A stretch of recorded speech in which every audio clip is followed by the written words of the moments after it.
Graça, misericórdia e paz da parte de nosso Senhor e Salvador Jesus Cristo. Amém? Meus amados, no momento em que nós estamos vivendo de tantas lutas, de tantas demandas, de tantas perdas, nada mais alentador do que nós evocarmos a ressurreição do Cristo. E eu chamo a igreja, eu convido a igreja hoje a abrir a Bíblia em 1 Coríntios 15, que é o grande capítulo da ressurreição. E nós vamos ler apenas o versículo-chave desse capítulo, que é o versículo 19. Diz assim a palavra do Senhor: se a nossa esperança em Cristo se limita apenas a esta vida, somos os mais infelizes de todos os homens. Amém? Vamos orar. Senhor, nosso Deus e nosso Pai, vem falar ao nosso coração, Senhor, vem renovar a nossa esperança, vem renovar a nossa fé, vem renovar o nosso ânimo, e que nós possamos focar o nosso olhar na ressurreição do Cristo, que é o penhor da nossa ressurreição. E nós te glorificamos porque a nossa esperança em Cristo não se limita apenas a esta vida. Que o Senhor possa ministrar essa palavra aos corações de um modo vivo, em nome de Jesus. Amém. No texto lido, o apóstolo Paulo, ele fecha uma questão que já foi iniciada no versículo 1.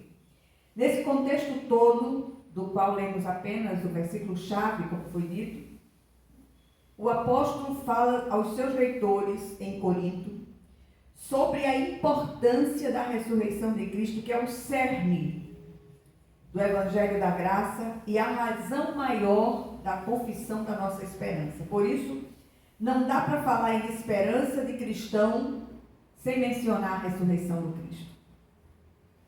Sabemos que já houve uma ressurreição do nosso espírito, outrora morto em seus delitos e pecados, mas aguardamos o dia da ressurreição de nossos corpos glorificados. Vejamos o que o Paulo diz a esse respeito em Colossenses 3:1. Peço licença para citar algumas escrituras que corroboram com este assunto. Portanto, fostes ressuscitados juntamente com Cristo, buscai as coisas lá do alto, onde Cristo vive, assentado à direita de Deus. Estamos no mundo, mas não fazemos parte dele. E nós não podemos deixar nos abalar, não podemos deixar nos envolver de um modo que isso traga prejuízo espiritual para nós com as coisas deste mundo. Tudo isso vai passar. E nós estamos indo para casa. E isso nós não podemos perder de vista em nenhum momento.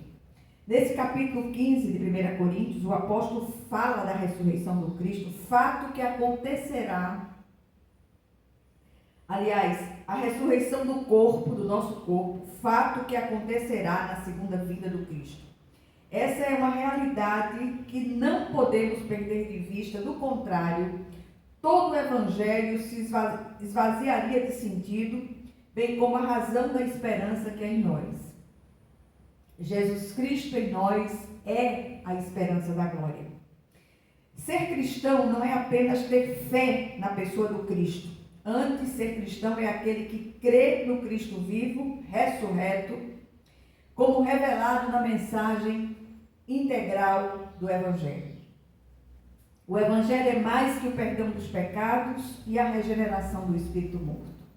Inclui a ressurreição de Cristo, que é o penhor, a garantia da nossa própria ressurreição, bem como a subsequente renovação de toda a criação.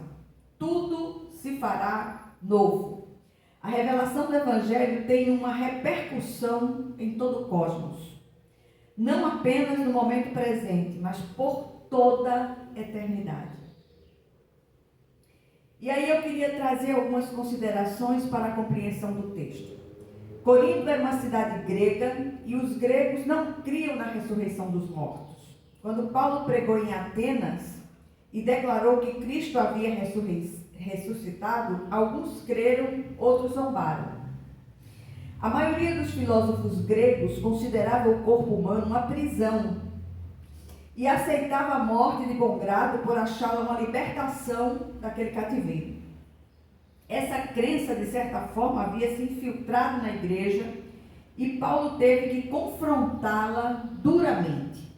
Aqueles que não estavam tão firmes na fé assim, se deixaram contaminar pela filosofia dos céticos gregos, tornando-se desalentados e sem esperança. É preciso viver um casamento entre a fé e a esperança. Fé fraca, esperança fraca. Fé mais esperança igual a confiança. E aí nós seguimos na força que o Senhor supre. É importante ressaltar aqui que os genuínos cristãos de Corinto criam sim na ressurreição. Paulo toma esse fato como ponto de partida para a sua argumentação, como bom advogado de defesa e advogado da veracidade da ressurreição de Cristo. Paulo era um argumentador por excelência. E o apóstolo apresenta 3 provas irrefutáveis para garantir aos seus leitores em Corinto que, de fato, Jesus Cristo havia ressuscitado dentre os mortos. Primeira, a própria salvação dos coríntios. Paulo havia pregado àqueles irmãos a mensagem integral do Evangelho. A fé dos coríntios no Cristo vivo havia transformado suas vidas. E um Salvador morto não poderia salvar ou transformar ninguém. Uma parte essencial da mensagem do Evangelho é a realidade da ressurreição de Cristo, que é a garantia da nossa própria ressurreição. E ele faz isso uma das pilastras da sua defesa da ressurreição. Os leitores de Paulo haviam recebido a palavra, crido em Jesus, sido salvos e agora se encontravam firmados nessa verdade libertadora. Se ele lhes tivesse falado de um Cristo morto, não haveria genuína transformação. O que eles precisavam agora era se manterem firmes e rejeitarem a falácia dos falsos mestres gregos que estavam contaminando a igreja. Era impressionante porque quando Paulo ministrava algo, logo em seguida os falsos mestres vinham após ele para tentar desfazer aquilo tudo que ele havia pregado. A segunda argumentação é que era tudo que já fora dito nas escrituras do Antigo Testamento acerca da ressurreição de Cristo. Paulo chama para depor como testemunhas de defesa da ressurreição as escrituras do Antigo Testamento. A síntese do Evangelho é: Cristo morreu, foi sepultado, ressuscitou, apareceu a muitos e voltará. É bonito ver a argumentação paulina a esse respeito. Vejamos o que dizem pelo menos 2 das escrituras, das inúmeras escrituras do Antigo Testamento. Salmo 16:10. Pois não deixarás a minha alma na morte, nem permitirás que o teu santo veja a corrupção.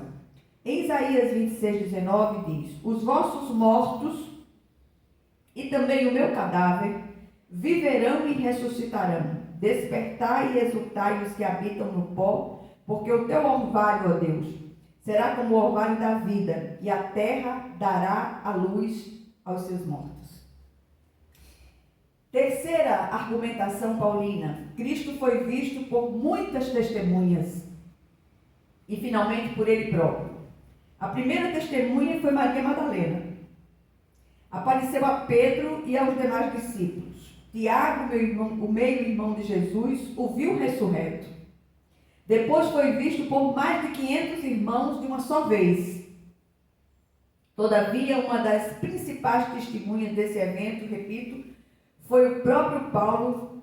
Ele falava como quem tinha autoridade, não apenas o que ouviu contar, mas ele mesmo viu o Senhor ressurreto. E Paulo encerra a sua argumentação, a sua defesa, com uma argumentação imbatível. Ele diz: negar a ressurreição seria tornar o cristianismo uma ilusão. Não haveria perdão de pecados, não haveria regeneração do espírito morto. A ressurreição é o cerne da esperança do cristão, não só nesta vida, mas na vindoura. Até Há até um hino que diz: porque ele vive, posso crer no amanhã. Nós gostamos tanto de cantar esse hino. Porque Cristo ressuscitou, nós também ressuscitaremos. Buda está morto. Confúcio, morto. Maomé, morto. Allan Kardec, morto. E todos os líderes das religiões do mundo estão mortos. Mas Cristo vive e reina pelos séculos dos séculos. O que todo esse arrazoado, que toda essa defesa da ressurreição de Cristo traz para nós hoje, sobretudo num tempo de tantas agonias, de tantas inquietações, de tanta inconstância na fé. Primeiro, gostaria de recorrer às palavras do apóstolo Pedro, em 1 de Pedro 1,3, quando ele diz: bendito Deus e Pai de nosso Senhor Jesus Cristo, que segundo a sua muita misericórdia, nos regenerou para uma viva esperança, mediante a ressurreição de Cristo dentre os mortos. Segundo lugar, nos dias atuais, quando parece faltar fé e esperança para muitos de nós, essa palavra nos traz grande conforto. Não sei para vocês, mas para mim, ela traz um conforto imenso. Terceiro lugar, o mote da nossa esperança é a ressurreição do Cristo. Em quarto lugar, a esperança fundamentada no Cristo vivo auxilia a superar os momentos de extrema dificuldade, porque sabemos em quem cremos. O nosso Deus vive e reina pelos séculos dos séculos. Em quinto lugar, o esperançoso da vida eterna não está à mercê do acaso, mas guardado pelo poder de Deus. E, finalmente, devemos fazer a grande declaração que motivou esta mensagem. A nossa esperança em Cristo não se limita apenas a esta vida. Que o Senhor, Ele aplique essa porção da palavra aos nossos corações. Nós vamos orar uns pelos outros, que aí na sua casa você possa orar pelos seus familiares, orar por todos que estão passando por momentos de dificuldade. Senhor, nosso Deus e nosso Pai, recebe a nossa oração, aplica essa porção da palavra aos corações desanimados e desalentados. Rogamos a Ti que no meio de tudo que estamos vivendo, nós possamos olhar para a esperança da ressurreição do Cristo, como penhor da nossa própria ressurreição. Pai bendito, visita os lares, visita os enfermos, visita as causas na justiça do Teu povo, visita os desalentados de espírito, renova a nossa força e a nossa esperança e o nosso ânimo.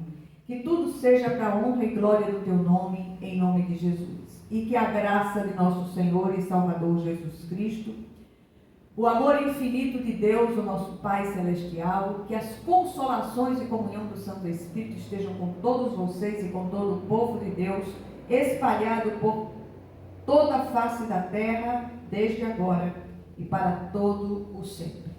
Amém, amém e amém. Que Deus os abençoe poderosamente, em nome de Jesus.